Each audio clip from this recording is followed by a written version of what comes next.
গণতন্ত্রের জন্যই বৈষম্য বিরোধী আন্দোলনে এত মানুষের প্রাণ ঝরেছে, তাই নির্বাচনকে সবচেয়ে বেশি গুরুত্ব দেওয়া উচিত অন্তর্বর্তী সরকারের। সাংবাদিকদের প্রশ্নের জবাবে এমন মন্তব্য করেছেন বিএনপি মহাসচিব মির্জা ফখরুল ইসলাম আলমগীর। বলেছেন, ইসি সংস্কারে কমিটি গঠন করা হয়েছে, চাইলে আগামী 2 মাসের মধ্যেও নির্বাচন দেয়া যেতে পারে। আর গুলশানের সংবাদ সম্মেলনে মির্জা ফখরুল জানিয়েছেন, ছাত্র জনতার অভ্যুত্থানে শহীদ 875 জনের মধ্যে 422 জনই বিএনপির নেতাকর্মী।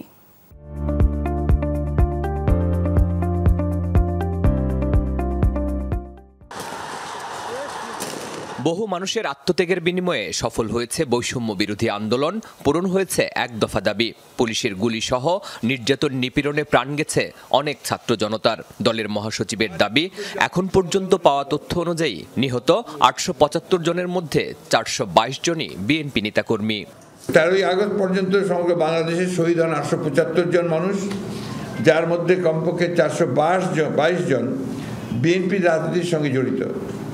দেশ জুড়ে শহীদ হওয়া সকল শ্রেণী পেশা রাজনীতির মানুষগুলোর বিশাল অংশ যে বিএনপি নেতাকর্মী, এটি কোনো বিচ্ছিন্ন ঘটনা নয়, বরং আমাদের সুদীর্ঘ রাজনৈতিক সংগ্রামের অনিবার্য ফল। আন্তর্জাতিক গণতন্ত্র দিবস উপলক্ষে আয়োজিত সংবাদ সম্মেলনে মির্জা ফখরুল বলেন, আন্দোলনের কৃতিত্ব নয়, বরং স্বৈরাচার পতন নিশ্চিত করাই ছিল বিএনপির লক্ষ্য। তার মতে, হঠাৎ করেই হয়নি এই গণবিপ্লব।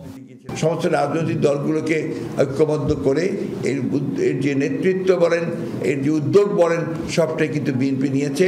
এবং বিএনপি যার পরে শেষে এক দফা আন্দোলন শুরু করেছি আমরা। আমি কথাগুলো এই জন্য বলছি যে বিএনপির অবদানকে খাটো করে দেখার কোনো অবকাশ নেই।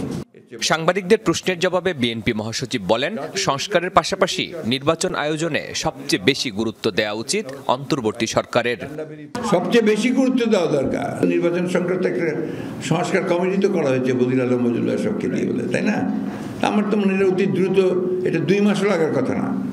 এবং 2 মাসের মধ্যেই উনি যদি দিয়ে দেন, তাহলে একটা নির্বাচন করে করতে হবে। অভিযোগ করেন, ছাত্র জনতার বিপ্লব নস্যাৎ করতে দেশি বিদেশি ষড়যন্ত্র চলছে এখনো, তাই সবাইকে ঐক্যবদ্ধ থাকার আহ্বান জানান বিএনপি মহাসচিব। শরীফুল ইসলাম খান, যমুনা নিউজ, ঢাকা।